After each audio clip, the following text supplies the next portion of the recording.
দেশের 12তম ময়মনসিংহ সিটি কর্পোরেশনের প্রশাসক হিসেবে রুকনুজ্জামান সরকার রোকন সোমবার দায়িত্ব গ্রহণ করেছেন। রুকনুজ্জামান রোকন তিনি ময়মনসিংহ দক্ষিণ জেলা বিএনপির সদস্য সচিব। দায়িত্ব নেয়ার পরপরই সোমবার দুপুরে নগরীর অন্যতম প্রধান সমস্যা যানজট নিরসনে স্বেচ্ছাসেবক পোশাক পরে গাঙ্গিনা পার মোড়সহ বিভিন্ন স্থানে যানজট নিয়ন্ত্রণে সহযোগিতা করেন নবনিযুক্ত প্রশাসক রুকনুজ্জামান রোকন।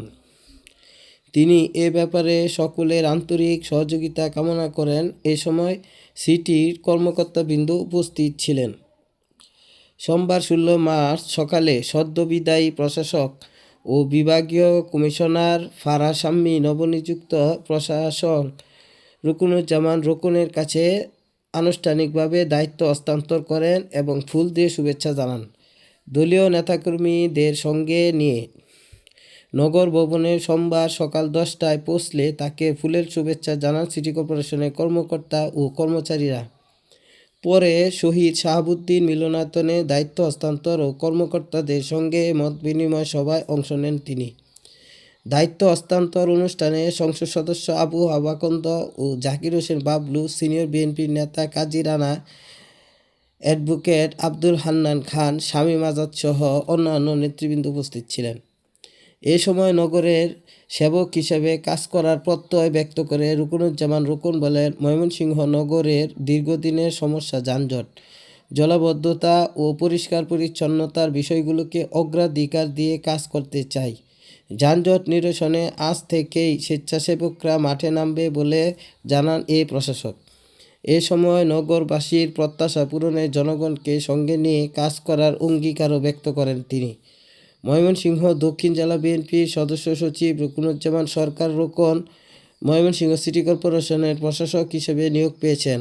পরবর্তী নির্দেশনা না দেওয়া পর্যন্ত তিনি ময়মনসিংহ সিটি কর্পোরেশনের পূর্ণকালীন প্রশাসক হিসেবে দায়িত্ব পালন করবেন। গত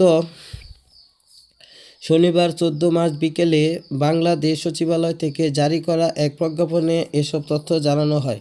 স্থানীয় সরকার, পল্লী উন্নয়ন ও সমবায় মন্ত্রণালয়ে স্থানীয় সরকার বিভাগ থেকে প্রকাশিত ওই প্রজ্ঞাপনে আরও বলা হয়, স্থানীয় সরকার সংশোধন অধ্যাদেশ 2024-এর ধারা 25-এর ক এর উপধারার 1 অনুযায়ী পরবর্তী নির্দেশনা না দেওয়া পর্যন্ত সংশ্লিষ্ট সিটি কর্পোরেশনগুলোতে পূর্ণকালীন প্রশাসক হিসেবে কয়েকজনকে নিয়োগ দেওয়া হয়েছে। সূত্র মতে রুকনুজ্জামান সরকার রোকন বর্তমানে ময়মনসিংহ দক্ষিণ জেলা বিএনপির সদস্য সচিব হিসেবে দায়িত্ব পালন করছেন।